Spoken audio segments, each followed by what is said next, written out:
Welcome again to Jesus is the Word. Today's reading is Genesis chapter 8. The floodwaters begin to subside, and God remembers his promise to Noah.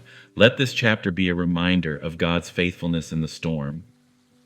Genesis chapter 8.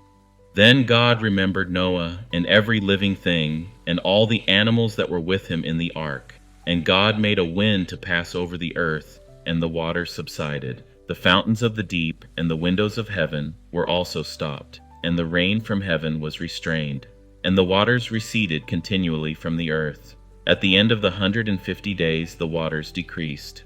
Then the ark rested in the 7th month, the 17th day of the month, on the mountains of Ararat. And the waters decreased continually until the 10th month. In the 10th month, on the 1st day of the month, the tops of the mountains were seen. So it came to pass at the end of 40 days that Noah opened the window of the ark which he had made.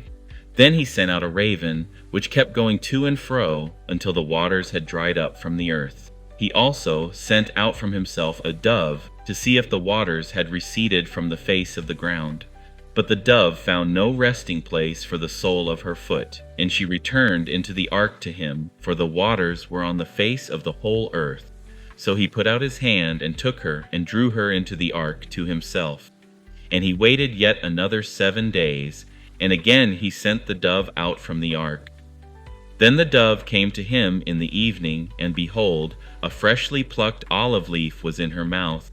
And Noah knew that the waters had receded from the earth. So he waited yet another 7 days and sent out the dove, which did not return again to him any more. And it came to pass in the 601st year, in the 1st month, the 1st day of the month, that the waters were dried up from the earth. And Noah removed the covering of the ark and looked, and indeed the surface of the ground was dry. And in the 2nd month, on the 27th day of the month, the earth was dried. Then God spoke to Noah, saying, Go out of the ark, you and your wife, and your sons' wives with you. Bring out with you every living thing of all flesh that is with you, birds and cattle, and every creeping thing that creeps on the earth, so that they may abound on the earth, and be fruitful and multiply on the earth. So Noah went out, and his sons and his wife and his sons' wives with him, every animal, every creeping thing, every bird, and whatever creeps on the earth, according to their families, went out of the ark. Then Noah built an altar to the Lord, and took of every clean animal and of every clean bird, and offered burnt offerings on the altar.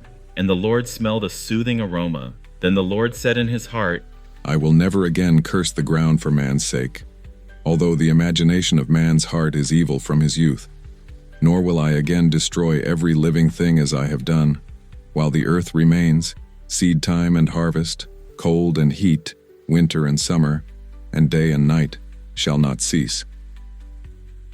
God's mercy restores the earth. Next time, in Genesis chapter 9, we hear God's covenant with Noah and the sign of his promise, the rainbow,